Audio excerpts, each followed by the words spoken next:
Hello, everyone. Thank you so much for joining us for this important session here at the World Press Freedom Conference, live from The Hague. We're going to talk about Belarus. It's a country not very far from here where journalists are being detained and harassed continuously. I'm joined here with a prominent playwright and author from Belarus, Andrei Kureichik. And my vis-a-vis, Steph Vaessen, correspondent for Al Jazeera English, based in Europe. Andrei and I witnessed historic events in Belarus in the last couple of months. We worked throughout this period. I was there as a correspondent for Al Jazeera. Andrei was a part of the opposition council and also working on a play. We both faced serious challenges during this work, which we will discuss during this cross-interview in the next 30 minutes. But first, we will take you back to the events, how they happened and why. A nation in full voice, an open revolt.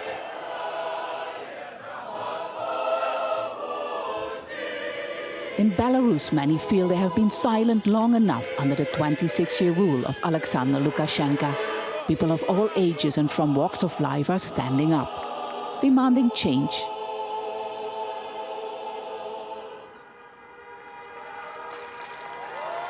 A change led by 3 women heading the opposition. Their campaign rallies drew in huge crowds. And then this happened on election night, August the 9th. After Lukashenko declared victory, claiming he won 80% of the vote.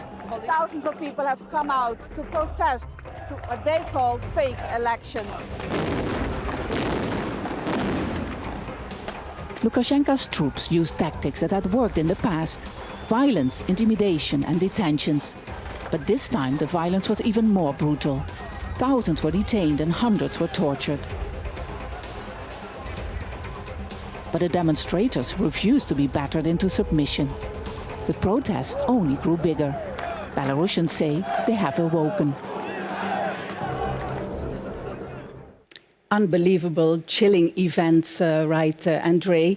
We were there. We're going to take you back a little bit because you were there at the election night. There was a festive mood, right? You thought the opposition leader, Tikhanovskaya, would have won the elections. But then the president announced that he had won 80% of the vote. What did you think? Well, it was a terrible fraud, actually, of Lukashenko, because everybody knew that he has less than 20% rating, and we had information from many electoral commissions that Svetlana win, and as well we had an electronic system, The Voice. More than 1,500,000 Belarusian voters were registered there and gave information about their votes, so everybody knew that Svetlana wins dramatically these elections. In order to hide this information, Lukashenko switched off internet entirely in the whole country. We were like in medieval times, you know. But anyway, people gave this information to each other and then go to the streets. There was this enormous anger, right, that we could both witness. You actually used this anger to make a play about real-life characters. It's a very powerful play that Andrei made. It's called The Insulted. And before we're going to discuss it, we'll show you a scene from this play. Rats, prostitutes, drug addicts, sheep, cannon fodder. You'll be on your knees yet, begging me to come back. How could they trade me for that dumb clock, that housewife, a woman? That pathetic thing. If that's how it is, I'll die. But I still won't go. If I do go, I'll take as much and as many with me as I can. You don't want Sasha? You'll get Putin. This character is playing still President Alexander Lukashenko. What did you want to show with this play? I understand that there are a lot of information about Belarus in mass media, but I tried to show the emotions of Belarusians in that time on both sides, actually, and I choose real heroes. It's real-life personages. Some of them are well-known internationally, like Lukashenko or Svetlana Tikhanovskaya or son of Lukashenko, but some of them are known inside Belarus, like Alexander Tarkovsky, who was the first victim of this revolution. He was killed by 2 bullets, police bullets, in the night of 10th of August. So my own emotions were spread among personages, and I tried to show different points of view and why this revolution happened this year. Because we had a lot of elections before. We had 5 elections of Lukashenko during last 26 years. And only this year, very difficult year, COVID year where the borders were closed and no international observers, for example, on elections. But anyway, people tried to make their decision and fight for freedom. So why this year? What happened exactly? I think now we have 2 new generations of people who never lived in the Soviet Union and doesn't want this ideology of Soviet Union Lukashenko provide for last years. As well, we had a new leadership, female leadership, 3 fantastic women, Svetlana Tikhanovskaya, Veronika Tsepkalo, and Maria Kolesnikova. They showed us a new perspective, very positive, I should say, and it was a lot of meetings where people just were in solidarity, love, friendship, and everything. So I think this new perspective of new Belarus started this revolution. Your play has been shown around the world now, right? But not in Belarus. Not in Belarus. We have more than 100 venues around the world, from Hong Kong to Los Angeles, from Nigeria to the Netherlands. But unfortunately, we cannot do it in Belarus because actors who wanted to do it, they said that they will be put in prison. Unfortunately, Mr. Lukashenko doesn't like when something touches him personally and his family.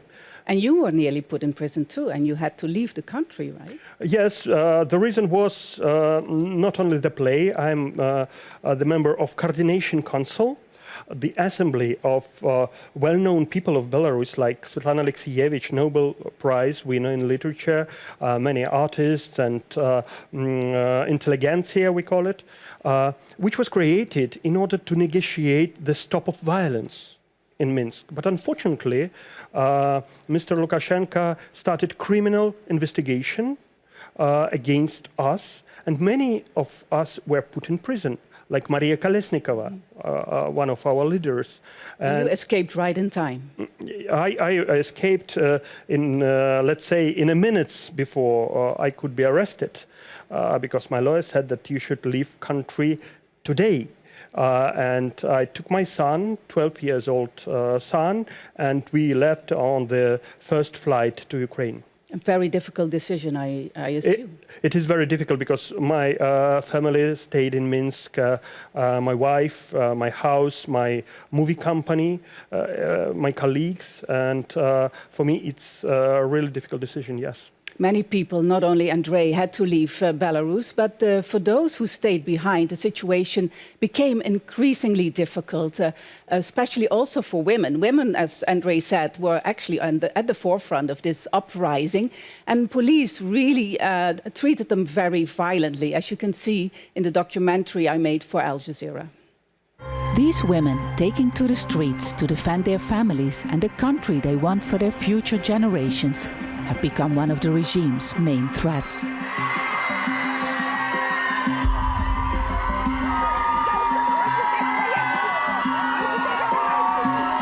These masked men have been detaining tens of women right now. Some women managed to escape by just simply jumping the fence, but there are a lot of policemen here right now, and people are screaming, women are screaming, why are we being detained? Дрянь! Дрянь! Это ж ужас какой-то! Чтоб не сдохли! Чего ты лаешь, ты, зараза, ты даже? Аж куда ты тянешь? Куда ты тянешь нас?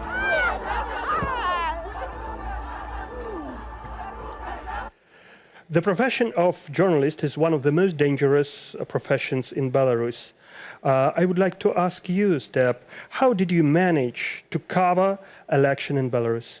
Well, it was already very difficult to enter the country to cover the elections, so we were very lucky to get the accreditation from the government.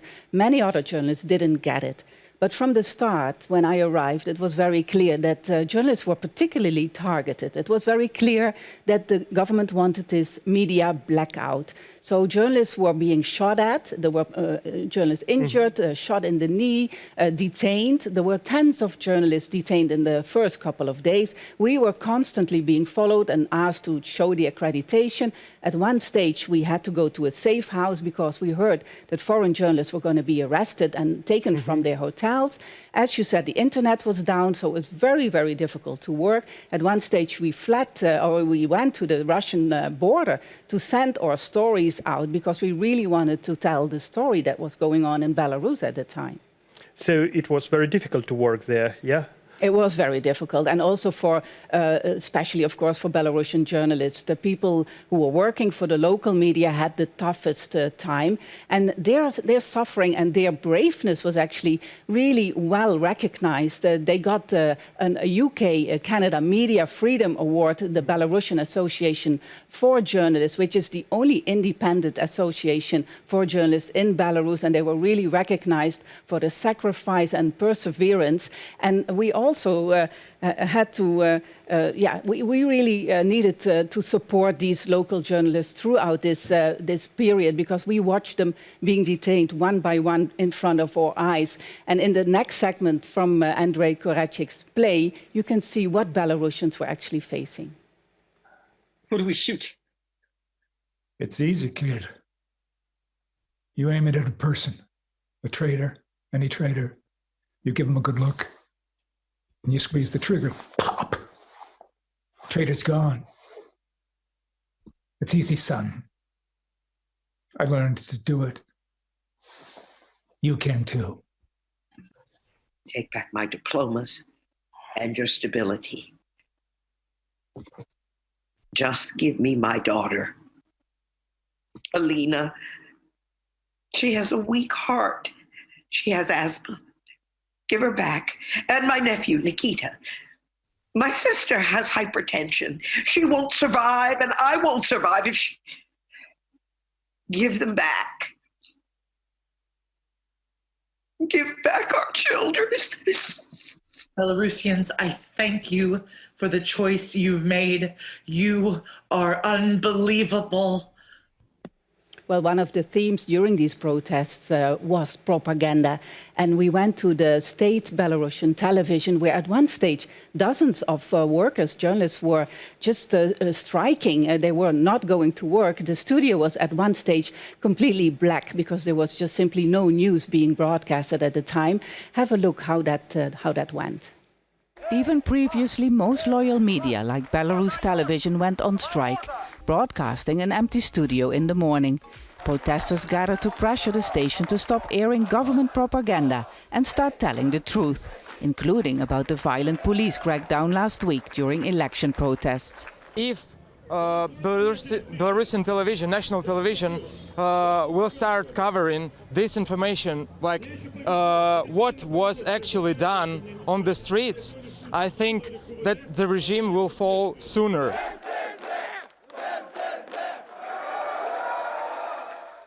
Well, you have grown up 26 years under Lukashenko's rule with tightly controlled media, right? How important is information at the moment in Belarus? Yes, you're right. I was 14 when he came in power, and I'm 40 now, have children, and he's still in power.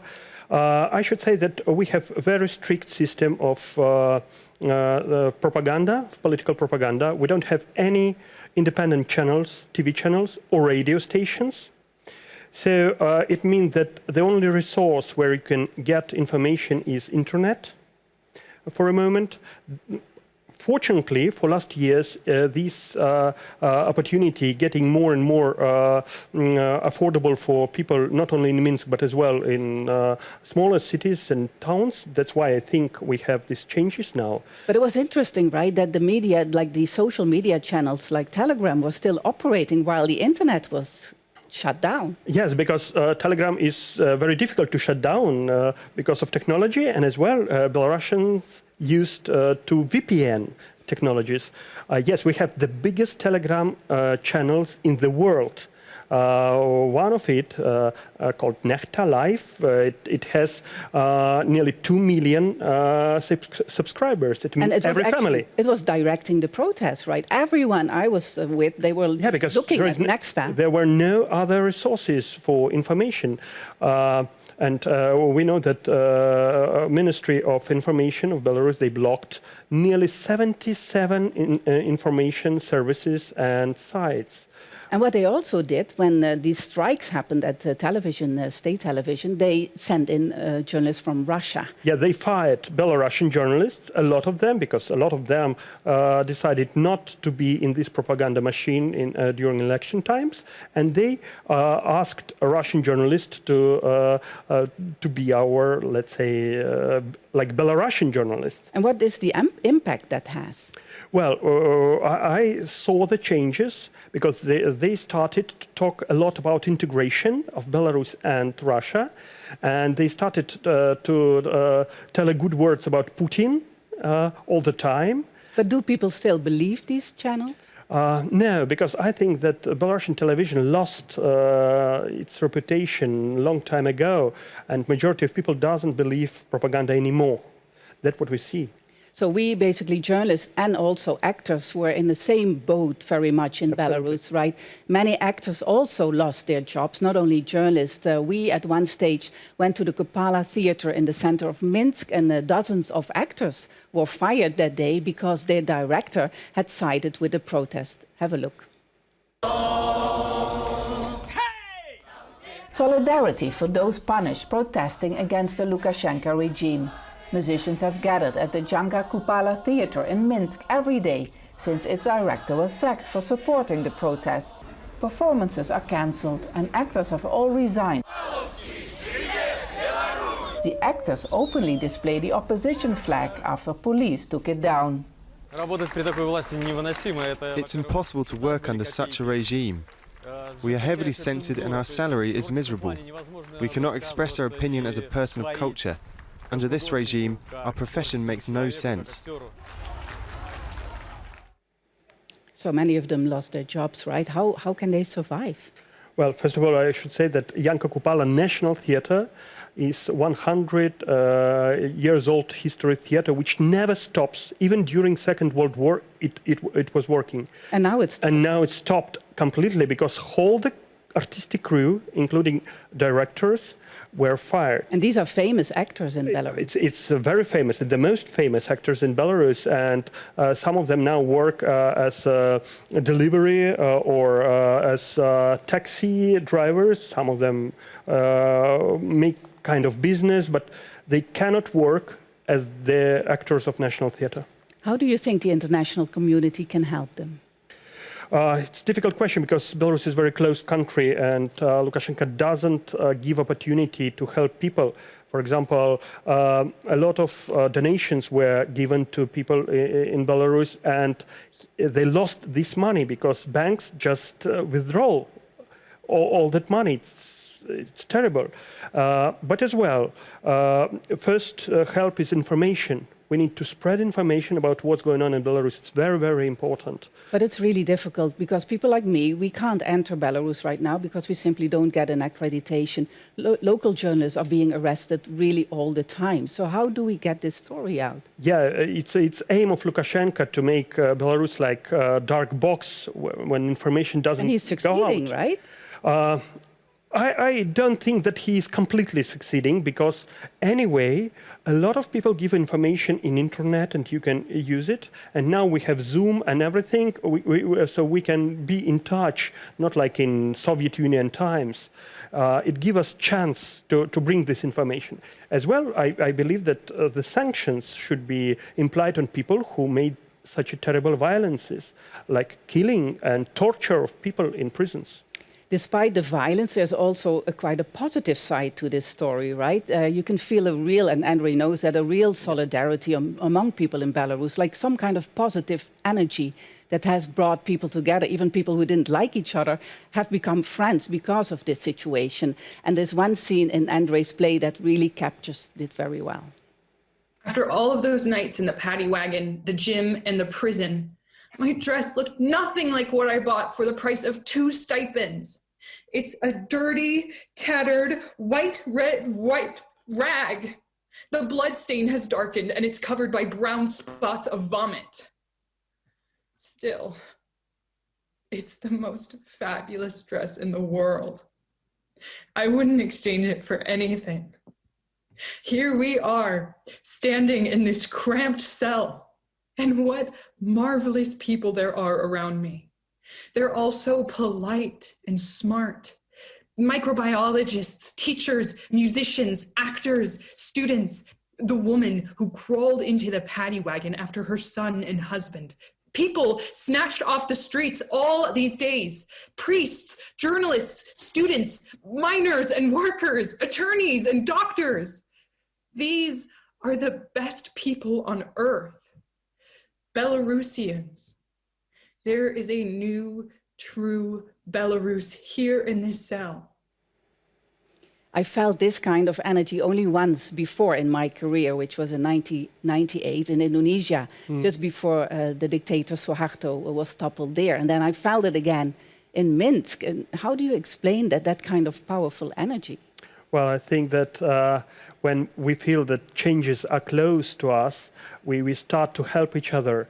I never seen such a solidarity in Minsk before, because we were like oasis of post-Soviet mentality. But now, I can give one example. We have a district we call in Minsk, which was very oppositional, and Lukashenko said to switch off water to this district, whole district, more than 100,000 people living there. And people from all over the Minsk and country, they bring water to these people. And they made a kind of party together. So it means that people changed, and I think we have a born of nation now, a new nation. It also means, I think, you can't really silence people. No, it's not possible anymore. I think that, of course, we understand that it will be repressions and everything, but you cannot keep people silent anymore. Because until now, I think around 30,000 people have been detained, and most of them have been in detention for around 2 weeks in difficult situations. They're being intimidated, harassed. They come out and they go back to the street again, including journalists. There's been journalists, local journalists going into detention, coming out and go back to the streets until they are detained again. Yes, because everybody understands that Lukashenko now he's building concentration camp from whole country, and nobody want to live in such a country. So the only thing we can do to protest, and I should say that it's unique revolution because it's absolutely peaceful. And we don't have people who spoil the property or broken cars or anything. It's absolutely peaceful, but I think that you cannot change the will of these people anymore. It's absolutely peaceful. That's absolutely correct, because there have been situations I witnessed where people were really having a standoff with armed police, and not a single empty plastic bottle was being thrown at them. Absolutely. They kept really peaceful. This is an incredible braveness as well, right? How do you think Belarus could be an example for other countries around the world? Well, I think that, first of all, the value of people's life is so important, and we try to show it that, yes, we have this protest, but we try to be very careful about people's lives. That's why it's so painful when we see murders on the streets of Minsk from people and police or people who are around police, like the case of Roman Bondarenko. A 31-year-old man who was beaten and died in the hospital just recently. Just recently, yes, and thousands of people went to tell the last words to him. So that's why I think this peaceful revolution takes so long, more than 3 months now, but I think anyway we will win. Because in other countries, right, in Europe and also here in the Netherlands, there is a lot of debate about how much press freedom we actually have. There's a lot of harassment online, disrespect, all these things. What can we learn from Belarus? Well, first of all, we should learn that information is so important and the truth is so important that actually we cannot cut any freedoms of journalists because of some needs of the state. That's my opinion. We always, as a society, need to know real situation and real truth. If there's one thing I think for me personally, but also for all of us that we need to fight for is to get our accreditations back, right? For us to be able to go back to Belarus and report the truth and the story that is going on. What do you think is another thing that really is an example of a concrete thing that we could achieve? I think that if it will be possible to see all the entire picture, what's happening in Belarus, it will be much more easier to over this dictatorship.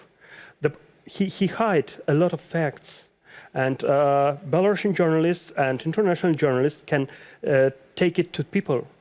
That's, I think, one of the most important aims. You discussed the sanctions, right? You think it's a good tool to put pressure, but so far we haven't seen any result, right? Because sanctions are not serious. I mean, it's against people who are not going to Europe anyway.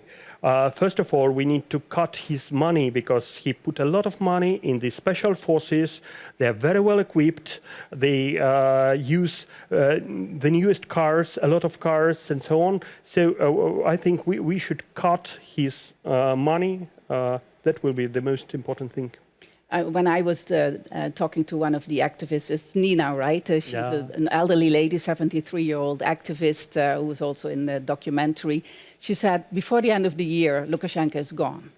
What do you think? Well, it's my dream, and I really hope that he will go so soon. But anyway, he will go. He must go. And because he doesn't have the popular vote anymore. So it's a matter of time. We waited 26 years. It could be 1 month more or several months, but anyway, he will go. It's very cold. The energy is getting low, right? I mean, journalists also there, going back to the streets every single week to cover these rallies. I mean, they must be exhausted by now. Yeah, but we have a lot of forms of protest, not only rallies. Rallies is one of them, but as well, we have protests in yards. We have a lot of protests on the different industrial enterprises. So we try to be very diversified in our protests, let's say. So what is your prediction? I mean, how long will this last? And can they continue to protest? I hope it will be next 3 months when he will go. I hope it will be very peaceful. I hope. And in all that time, you can't go back home? If he stops criminal investigation against the Coordination Council, I will go home immediately in that day. Are there any signs? Because there is also some talk that maybe President Putin is not supporting Lukashenko fully anymore. Is there any sign that there are some cracks in the system coming? Well, Lukashenko understands that he and his nearest circle, that they will be put in prison because of crimes. So they try to save the powers and get some guarantees. But I don't know who can give them guarantees. Because Putin doesn't like him, of course. And there were enemies for a long time. But Putin wants Belarus. It's his interest. So it's a difficult situation for people of Belarus because they understand that Putin can make Lukashenko to go, but as well he would like something for this, and it could be the price of our independence. Well, we'll all see how this is going to develop. I hope we can cover it from inside of Belarus, but we will definitely keep watching it. And I'm very happy that we could honor the bravery of the Belarusian journalist during this session. Thank you so much for your insights. And as I said, it's not only a story about oppression, about violence, and about fear, but also a story about positive energy, a real will for change. And that's why I truly believe that this is a really important story to watch, not only for Belarus, but also for the rest of the world. Thank you very much. Thank you very much.